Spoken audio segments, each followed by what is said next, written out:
보통 부모님들이 이제 자녀들의 그 학습에 있어서 가끔가다 이제 조언을 해줄 때가 있습니다. 그때 여러 가지 말들로 조언을 해주는데요. 아마 가장 많이 조언하는 말 가운데 하나가 기초가 튼튼해야 한다라는 말을 가장 많이 하지 않을까라는 생각을 합니다. 네, 맞습니다. 기초가 튼튼해야 합니다. 근데 이것을 신앙생활과 연결해서 우리가 생각해 보면은요, 사실 신앙의 기초가 또 튼튼해야만 제대로 된 그런 신앙생활을 우리가 잘 할 수 있습니다. 왜냐하면요, 신앙의 기초를 어디에다가 우리가 드느냐에 따라서 신앙생활이 좌우되기 때문인 것이죠. 이와 관련해 가지고 우리가 학교 다니면서 배웠던 그 수학, 그것을 생각해 보면요, 중고등학교에서 배운 여러 과목들 중에 이 수학은요, 가장 기초를 중요하게 여기는 그런 과목입니다. 그리고 그 기초를 어디에서 배워요? 초등학교 때 엘레멘터리 스쿨에서 그것을 배우게 되죠. 수학에는 아무튼 이 기초를 가지고 있어야만 풀을 수 있는 여러 가지 공식들이 있습니다. 수학의 가장 기본이 여러분들 무엇일까요? 더하기, 빼기, 곱하기, 나누기입니다. 그렇죠. 그래서 초등학교 1학년에 들어가면은 요즘에 뭐 유치원 때부터 한다 그러더라고요. 초등학교 1학년에 들어가면 더하기, 빼기 막 이렇게 배우다가 한 2, 3학년 되면은 곱하기, 나누기를 이제 배우게 되죠. 이것을 제대로 깨우치지 못하면은 나중에 가서 어떤 일이 벌어지냐면은 수학을 풀으려고 해도, 수학 문제를 풀으려고 해도 그것을 풀을 수가 없습니다. 그리고 중고등학교에 가서 여러 가지 수학 공식을 배우게 되는데 이것을 모르면은 그 수학 공식 그 자체가 이해가 안 되는 그런 일들이 벌어지게 되는 것이죠. 그렇기 때문에 이 수학은요, 정말로 기초가 튼튼해야만 잘 할 수 있는 것이 이 수학입니다. 근데 좀 전에 말씀드린 것처럼 신앙 역시 기초가 중요하다라는 것이죠. 왜냐하면요, 신앙에도 더하기, 빼기, 곱셈, 나눗셈 뭐 이런 것, 그런 것처럼 아주 기본적으로 우리가 알아야 하는 그런 신앙의 기본 원리들이 분명히 존재하기 때문입니다. 그래서 우리는요, 그 신앙의 기본 원리를 또 잘 알아야 합니다. 특히 1900년대 이 초반에요, 미국의 아주 유명한 복음주의 신학자이다 또 이제 목회자였던 에이든 토저라는 그런 분이 계셨는데 이 에이든 토저가요, 쓴 책 중에 신앙의 기초를 세우라라는 그런 책이 있습니다. 그 책에 보면은 이 토저 목사님이 뭐라고 말씀했냐면은 진짜 그리스도인은 신앙의 기본에 충실한 사람이다. 그렇게 말을 했습니다. 그만큼 신앙의 기초가 중요하다라는 것이죠. 그래서 다시 한번 여러분들에게 강조해서 말씀드리지만요, 신앙에 있어서 베이직, 기초가 정말로 중요합니다. 왜냐하면 이 신앙의 기초를 통해서 바른 신앙 성장을 이룰 수 있고요, 더 나아가서 하나님께서 원하시는 그런 삶을 온전하게 살아갈 수 있기 때문입니다. 그래서 오늘 말씀을 가지고서 우리가 반드시 가져야 할 아주 중요한 그 신앙의 원리들 가운데서 가장 중요한 한 가지, 그것에 대해서 이 말씀을 가지고 나누길 원합니다. 먼저 그것을 나누기 전에요, 오늘 우리는 성경의 가장 첫 구절인 이제 창세기 1장 1절 그것을 보고 있습니다. 특별히 성경 66권의 가장 첫 페이지인 이 창세기 1장은요, 그저 단순히 창조 이야기만으로 우리가 이해할 수 있는 그런 내용만을 위한 것이 결코 아니다라는 것이죠. 단순히 창조 이야기를 여러분들에게 들려주기 위한 목적으로 쓰여진 것이 결코 아니다라는 거예요. 이 창세기 1장에는요, 정말로 우리가 반드시 알아야 하는 중요한 신앙의 원리들이 있습니다. 그 중에 창세기 1장 1절은 그 신앙의 원리들 가운데 가장 중요한, 가장 토대가 되는 그런 신앙의 원리를 담고 있습니다.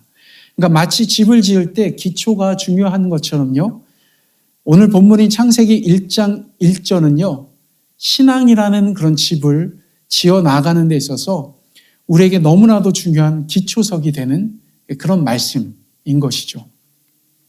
그런 의미에서 다시 한번 이 1절 말씀을 읽어드리면요.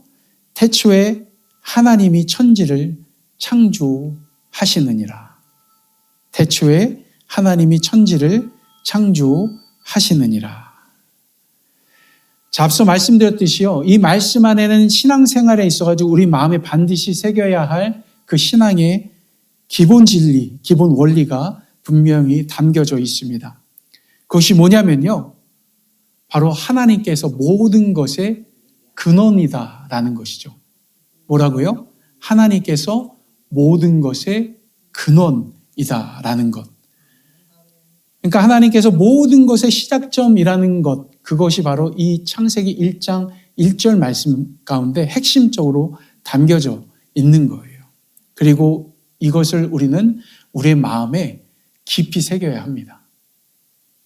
이것 없이는 우리가 앞으로 계속 듣게 되는 설교나 또 읽게 되는 성경이나 이런 것들이 이해가 되지 않아요. 여러분들 복음 전하실 때 그런 분들 만나보신 적 있어요? 복음을 전하는데 저는 무신론자예요. 하나님이 이 세상에 존재한다는 것을 저는 인정하지 않아요. 그런 분들에게 복음을 전해보신 적 있어요? 그러면은 복음이 잘 전해져요? 안 되죠. 맞아요. 대화가 안 됩니다. 처음부터 그냥 끝나버린 거예요. 처음부터요. 그런 사람에게는 정말 복음 자체를 전하기가 너무나도 힘듭니다. 왜냐하면은 말 그대로 하나님을 인정하지 않으니까요. 근데 그나마 하나님을 조금이라도 인정하는 사람을 만나서 복음을 전하게 되면은 어느 정도 복음이 들어가는 그런 경우들을 우리가 경험할 때가 있는 것이죠.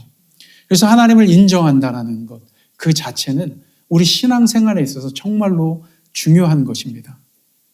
특히 이것에 대해서 우리가 한번 생각해 봤을 때 1절에 보면은 태초라는 단어가 있어요. 태초. 이 태초라는 이 단어, 그 단어는요, 사실은 우리 신앙생활에 있어서 상당히 중요한 의미를 담고 있는 단어예요. 그 중에 태초라는 단어는 히브리 원어로 사실은 베레시트라는 그런 단어, 그것을 번역한 것입니다. 이 베레시트라는 이 단어가 얼마나 중요하냐면요. 신학 박사 학위 논문의 주제로 상당히 많이 다루어지는 것이 이 베레시트라는 단어예요. 그냥 석사 뭐 이런 게 아니라 박사 학위 논문에 상당히 많이 등장하는 단어라는 것이죠. 가령 어떤 신학자는요, 이 베레시트라는 이 단어를 구성하는 히브리어 알파벳들 안에는 성경 66권의 내용이 전부 함축되어져 있다라고 그렇게 주장하기도 합니다. 그러니까 그만큼 이 베레시트라는 단어가 갖고 있는 의미 자체가 어마어마하게 중요한 것이죠. 근데 중요한 것은 그 수많은 박사학위 논문에 등장하는 이 단어가 주는 가장 기본적인 의미가 뭐예요? 태초, 시작점. 그때 누가 계셨다라는 거예요? 하나님이 계셨다라는 것이죠. 그리고 그 하나님께서 뭘 하신 거예요? 세상을 창조하셨다라는 겁니다. 이것은 우리가 이미 너무나도 잘 알고 있는 사실 신앙의 기초예요. 하지만 이런 기초 진리, 그것을 단순히 초보적 진리로 우리가 이해할 수는 없다라는 것이죠.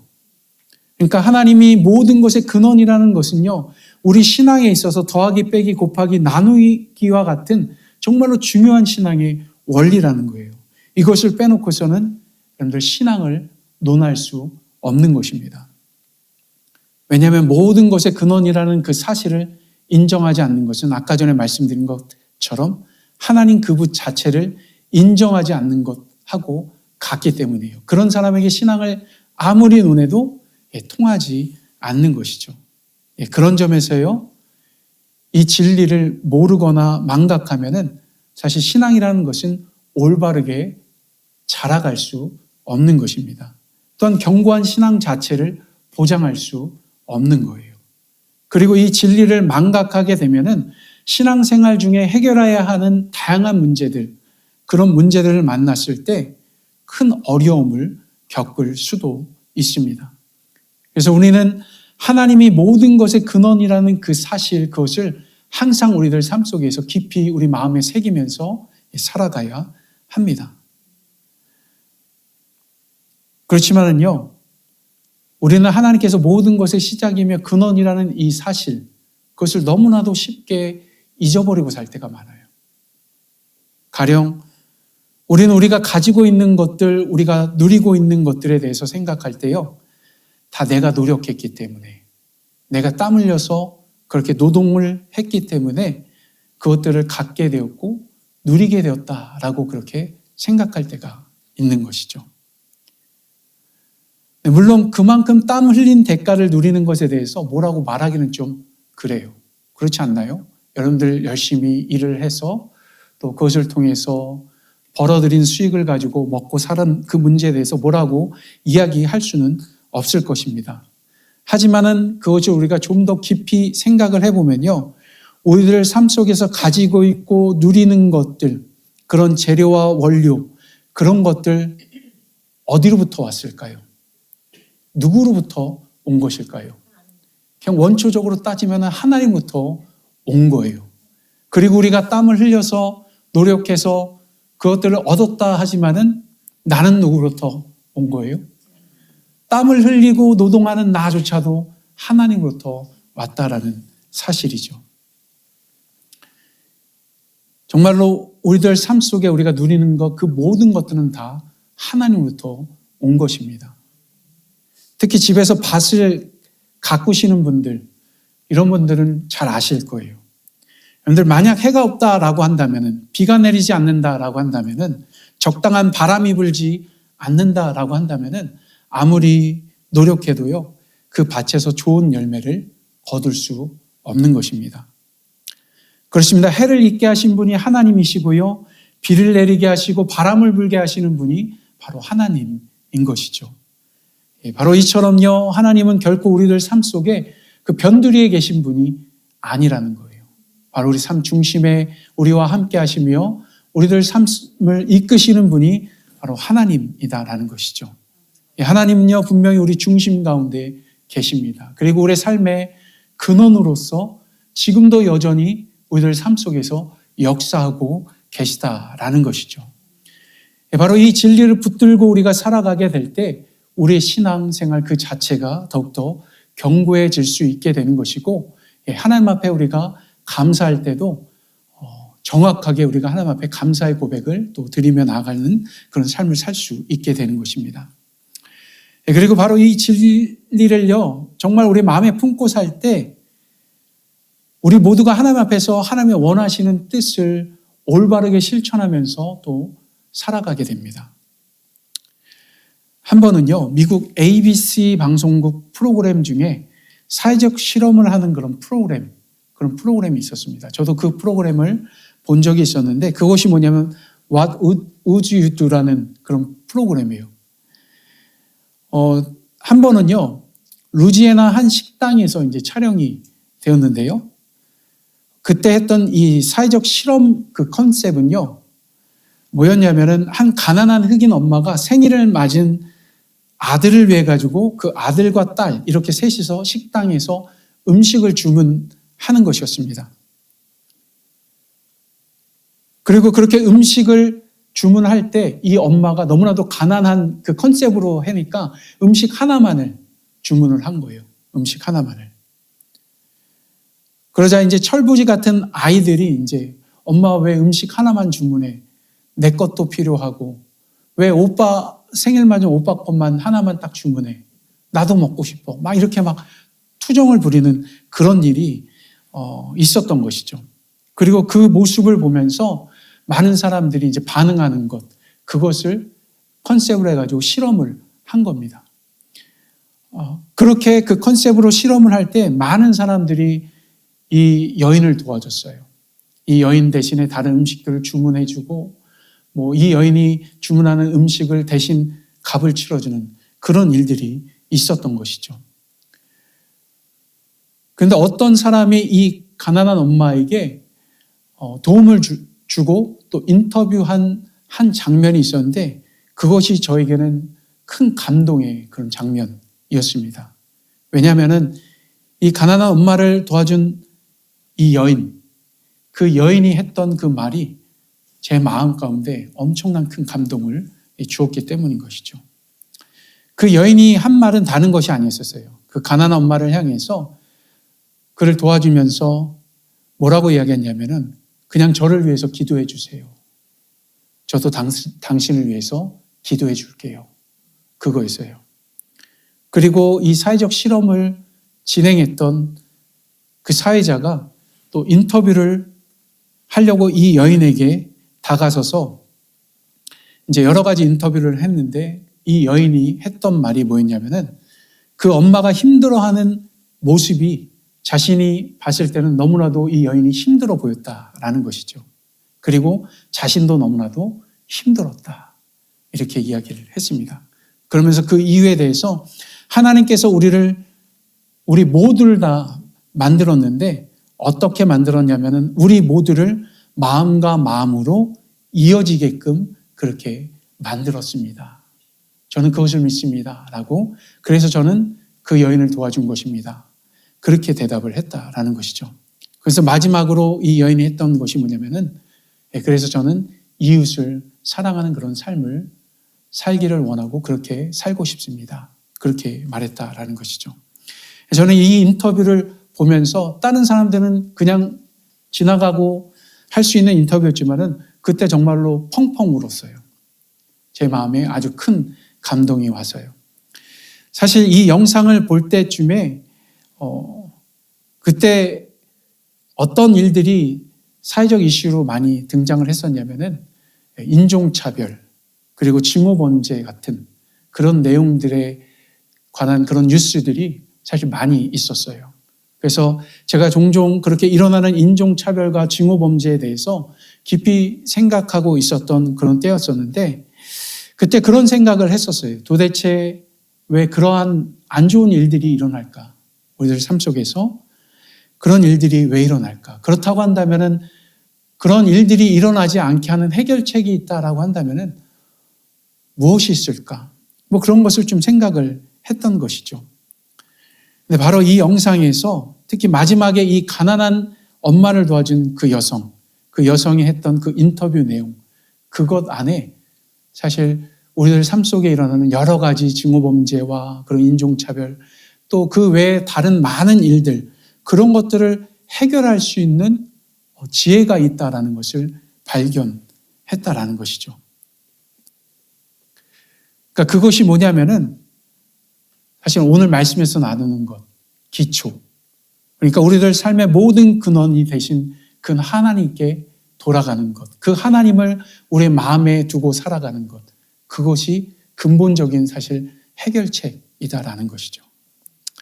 특히 왜 제가 그런 생각을 하게 되었냐면은 앞서 말씀드린 그 영상 속에서 이제 마지막으로 그 가난한 엄마를 도와준 그 여성, 그 여성의 말들 속에서 이 여인이 정말로 하나님 중심적인 정말 모든 것의 근원이 되신 그 하나님만을 바라보는 그런 사람이다라는 것을 제가 보게 된 것입니다.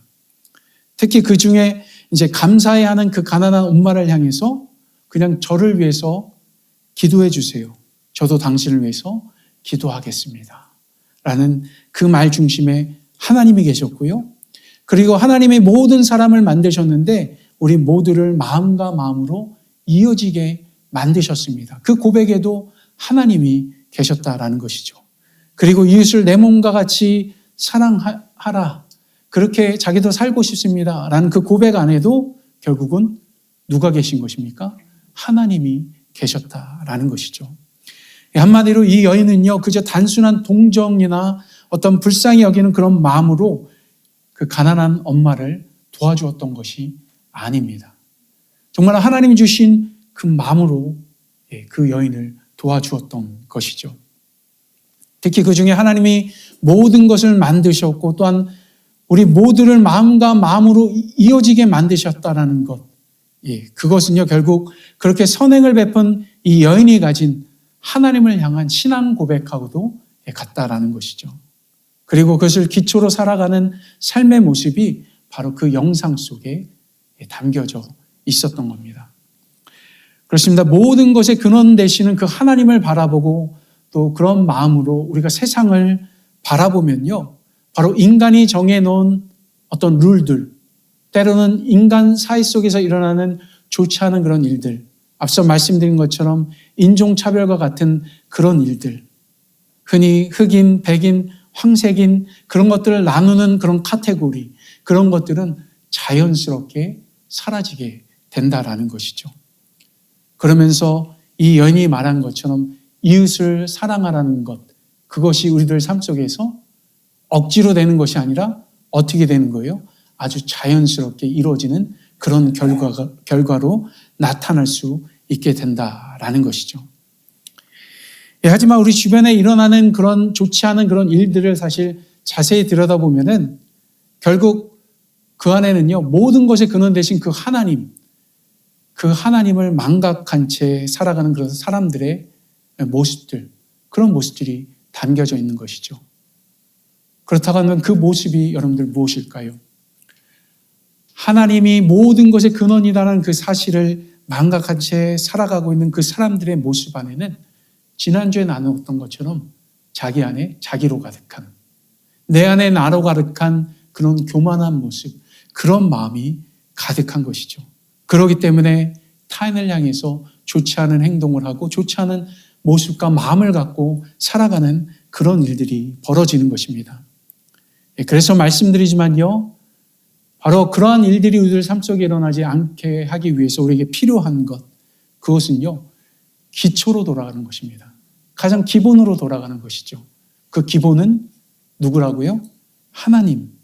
그 하나님 앞으로 우리가 돌아가면은 바로 우리들 삶 속에 역사하시는 그 하나님을 보게 되고, 또한 자연스럽게 그 하나님의 뜻을 발견하면서 내가 어떻게 살아가야 하는지를 분별하면서 또 그것을 실천하며 나아가는 그런 삶의 모습, 그런 삶의 모습이 있게 되어지는 것입니다.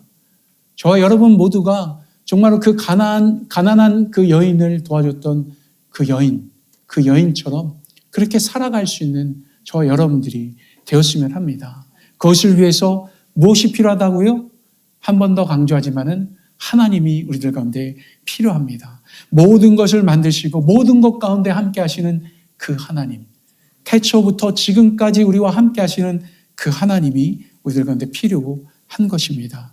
그 하나님을 바라보면서 그렇게 살아가는 저와 여러분들 되길 주님의 이름으로 또 축복합니다. 자, 그 다음으로 하나님이 모든 것의 근원이라는 이 진리를 알 때 사실은 우리는 하나님의 주권을 인정하게 됩니다. 이것과 관련해 가지고요, 하나님은 구약 시대에 정말로 수많은 선지자들을 보내셨습니다. 그러면서 그들을 통해서 하나님께서 한결같이 말씀하신 것이 있어요. 그게 뭐예요? 하나님을 떠난 이스라엘 백성들을 향해서 돌아와, 내게로 돌아와 라는 그 말씀을 하나님께서 계속해서 수없이 반복하셨다라는 것이죠. 그 중에 대표적으로요, 예레미야서 2장 13절에 보면은 이런 말씀이 기록되어져 있습니다. 내 백성이 두 가지 악을 행하였나니 곧 그들이 생수의 근원되는 나를 버린 것과 스스로 웅덩이를 판 것인데 그것은 그 물을 가두지 못할 터진 웅덩이들이니라. 이렇게 말씀합니다. 우선 이 말씀에 보면은 생수라는 단어가 있어요. 생수. 생수하면 우리는 단순히 마실 수 있는 물, 시원한 물, 깨끗한 물, 이 정도로 우리가 생각할 수 있지만은요, 이 물은요, 아주 중요한 의미를 담고 있는데, 바로 생명 그 자체를 사실은 담고 있는 겁니다. 생명 그 자체를요. 그렇기 때문에 이스라엘이 생수의 근원 대신 하나님을 버렸다라는 것은 생명의 주인, 곧 그들의 삶을 돌아보시는 하나님을 버린 것하고도 같은 겁니다. 이때 당시에 생수라는 것은요, 쉽게 구할 수 있는 것이 아니에요. 광야나 또 이스라엘 백성들이 살아가는 그 삶의 환경이나 이런 것 가운데서 이들은 어떻게 해야지 물을 얻을 수 있어요? 우물을 파야지 그것을 얻을 수 있는 것입니다. 근데 하나님께서는 뭐예요? 그 우물보다도 더 귀한 것을 그들에게 채워주시는 그런 분이었다라는 것이죠. 하지만 이들은요, 그 생수의 근원 대신 그 하나님을 버렸어요. 그러니까 그들의 삶을 돌보시는 하나님을 버린 것이죠. 그리고 이 말씀에 물을 가두지 못하는 터진 웅덩이에 대한 그 내용이 나오는데, 그것은요, 바로 하나님의 주권을 망각하고 스스로 자신의 그 삶에 자기가 주인이 되어가지고 살아가는 그 이스라엘 그 백성들의 모습, 그것을 말하고 있는 것입니다. 그러니까 예레미야 전체 내용은요, 이 예레미야서 2장 13절을 토대로 우리가 살펴보면은 그런 거예요. 이 말씀 안에, 그러니까 예레미야서 2장 13절 말씀 안에 하나님의 주권을 인정하지 않고 제멋대로 살던 그 이스라엘 백성들이 결국 아수르라는 거대한 제국에 의해서 멸망당할 수밖에 없는 그 이유, 그것을 바로 그 말씀 안에 보여주고 있는 것이죠. 예레미야서 전체 내용이 아수르로부터 너희가 멸망하게 될 거야 라는 것을 예레미야가 선포하는, 예언하는 그런 내용이 담겨져 있거든요. 그렇습니다. 하나님의 주권, 정말 모든 것의 근원 되신 그 하나님을 망각하면서 살아가게 되면은 우리는요, 우리 스스로가 주인이 되어버립니다. 그러면서 어떻게 살아요? 내 멋대로, 내 마음대로 살게 되는 것이죠. 그리고 그러면서 우리는 크고 작은 삶의 문제에 부딪힐 때가 있고요. 때로는 그것으로 인해서 신앙생활에도 크고 작은 영향을 받을 때가 분명히 있습니다. 그러니까 결국 그 모든 일이 신앙의 기초에서 벗어났기 때문에 일어나는 거예요. 그리고 때로는 신앙생활하면서 어려운 문제, 그런 것들을 우리가 겪을 때 우리가 보이는 어떤 태도가 하나 있어요. 대충 보면은 두 가지 태도로 볼 수 있지만은 거의 대부분 갑작스러운 문제를 겪게 되면은, 예전에도 한번 나눈 적이 있는데 뭘 먼저 바라봐요? 우리 주변을 먼저 살피는 그런 일들이 먼저 벌어진다는 것이죠. 나를 도와줄 사람이 있는가? 이것에서 벗어날 수 있는 어떤 상황이나 환경적인 요건이 있는가를 보게 된다라는 것이죠. 그러니까 하나님 앞에 기도해야 될 때 기도의 자리로 나가는 것이 아니라 자꾸만 주변을 살피는 그런 일들이 먼저 벌어질 때가 있는 겁니다. 근데 그렇게 볼 때 그런 어떤 주변의 사람이나 그런 주변 환경이나 이런 것들을 도와주는 경우가 있나요? 사실은 있을 수도 있지만은 거의 대부분 없어요. 거의 대부분 없죠. 가끔 위로받고 싶어서 누구한테 가가지고 막 하소연을 했는데 그 사람이 염장을 지른다 그러죠. 오히려 더 당신이 잘못한 거야. 회개해야 돼. 그런 말로 오히려 마음을 더 아프게 하는 그런 경우들을 경험할 때가 있는 것이죠. 어떻게 보면 그것이 터진 웅덩이에다가 우리 스스로 물을 붓고 있는 그런 모습하고도 같은 겁니다. 그러면 그 터진 웅덩이에 물을 아무리 부어도 어떻습니까? 채워지지 않는 일이 벌어지는 것이죠. 그런 일들이 다른 것 때문에 일어나는 것이 아니에요. 계속해서 강조해드리지만은 신앙의 기초, 가장 기본에서 벗어났기 때문에 그런 일들이 벌어지는 것입니다. 그래서 이것과 관련해서 마태복음 7장 24절에서 27절까지 우리가 그 말씀을 쭉 보잖아요. 어떤 내용의 말씀이냐면은, 그러니까 예수님께서 모래 위에 지은 집은 비가 내리고 바람이 불면은 그 집이 무너지지만은 어디에다가 지은 집은요? 반석에다 지은 집은 아무리 비가 내리고 바람이 불어도 무너지지 않는다라고 말씀합니다. 여기서 모래 위에 지은 집은요, 비진리, 때로는 사람, 우리의 환경, 그런 것에 우리의 신앙의 기초를 두고 살아갈 때 벌어지는 일을 말하는 거예요. 그렇다면 반석은 무엇입니까? 반석은 곧 예수 그리스도, 그분을 말씀하고 있는 것이죠. 하나님 그분을 말씀하고 있는 것입니다. 바로 하나님께 우리의 신앙의 기초를 두고 살아갈 때 우리는 결코 넘어지지 않는다는 것이죠. 그래서 다시 한번 여러분들에게 질문하지만은, 여러분들 우리가 무엇을 붙들고 살아야 합니까? 1번 하나님, 2번 우리 자신. 누구요?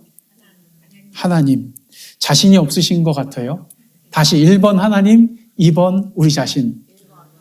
하나님. 하나님인 줄 분명히 믿습니다.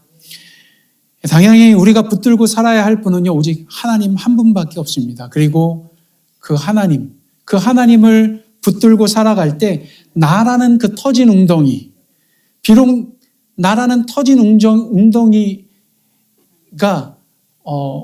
우리 스스로 모든 것을 채우려고 노력하더라도 채워지지 않지만은 비록 그렇게 터진 웅덩이라도 영원히 샘솟는 그 하나님, 생수의 근원 되신 그 하나님을 의지하게 되면은 어떤 일이 벌어져요? 계속 하나님의 생수가 계속해서 부어지니까 터져 있더라도 그 웅덩이가 가득 차는, 차고 넘치는 그런 일이 벌어지게 된다라는 것이죠. 왜 그럴까요? 우리는요, 아무리 터져 있다라고 하더라도, 터진 웅덩이라고 하더라도 한계가 있어요. 그 터진 웅덩이의 그 구멍 자체가 요만할 수도 있는 거고 요만할 수도 있는 것이지만은 하나님 그분은 어느 정도의 분이십니까? 하나님의 크기를 우리는 뭐라고 이야기해요? 뭐라고 이야기하죠? 한 단어로 표현하면은 하나님의 크기는요, 무한대 영원. 그것을 하나님의 크기로 이야기를 하죠. 하나님의 그 영원하심으로 우리의 그 한계, 한 요만한 구멍을 채운다라고 한번 생각해 보세요. 차고 넘치게 될 수밖에 없는 것입니다. 하나님은 비록 터진 웅덩이라 할지라도, 그런 모습으로 살아가는 우리라 할지라도 그것을 넉넉히 채울 수 있는 그런 분이십니다. 그렇습니다. 우리는 무엇을 하든지 간에요, 모든 것의 근원 되신 그 하나님을 바라보면서 분명히 살아가야 합니다. 그리고 그 하나님의 입장에서 많은 것을 생각하고 또 행동하며 살아가야 하는 것이죠. 그만큼 그리스도인은요, 신앙의 기초와 토대가 되시는 그 하나님을 무시한 채 그렇게 자신의 편의에 맞게 신앙생활해서는 결코 안 됩니다. 특히 우리 모두가 이제 인정하고 믿는 것처럼요, 모든 진리는 누구로부터 와요? 하나님으로부터 오는 것이죠.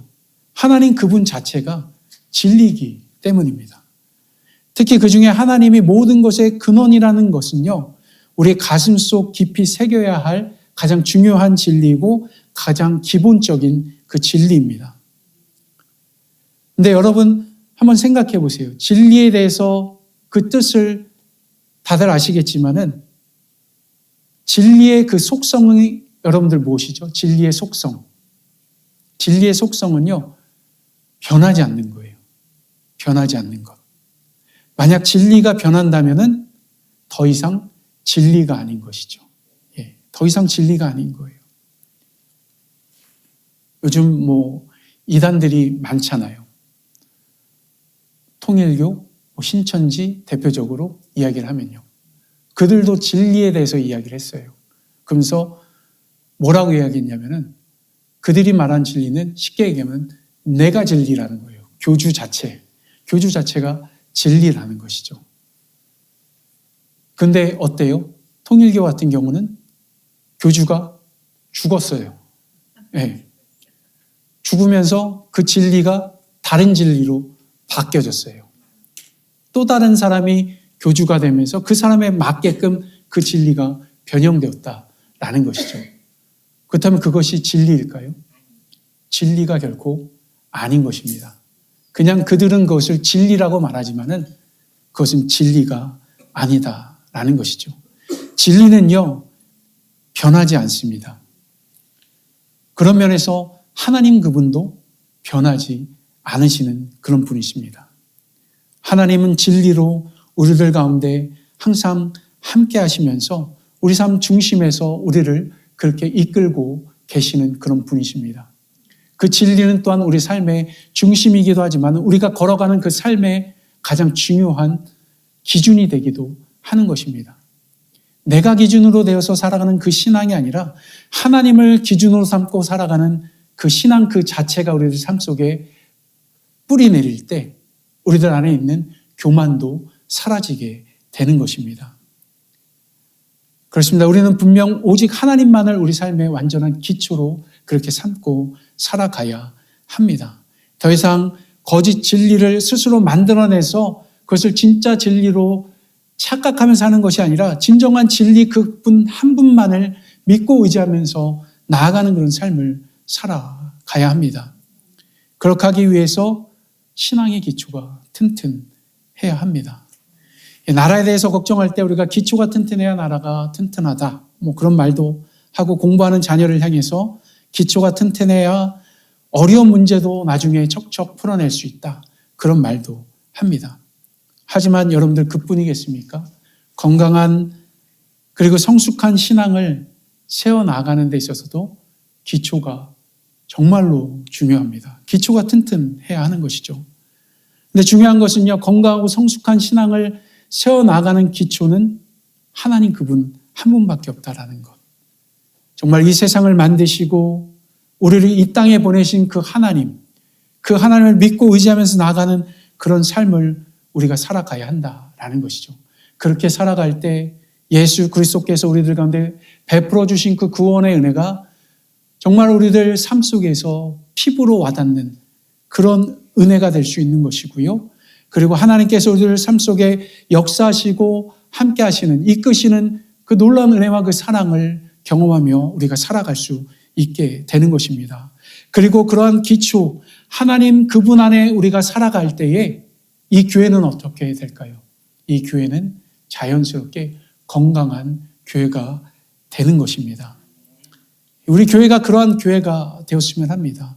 그러한 교회가 되기 위해서 우리 성도님 한 분 한 분 모두 다가 신앙의 기초 위에 사실은 서야 합니다. 그렇게 될 때 복음과 말씀이 통하는 교회가 되는 것이고요. 예수 그리스도를 정말로 이 땅에 우리가 살아가는 동안 살아내는 그런 삶을 살게 되는 것입니다. 그리고 삶이 예배 그 자체가 되는 그런 삶을 우리가 살아가게 되는 것이고요. 그로 인해서 하나님을 향한 감사 찬양이 넘치는 그런 삶을 우리 모두가 되는 것입니다. 또한 그런 교회가 되는 것입니다.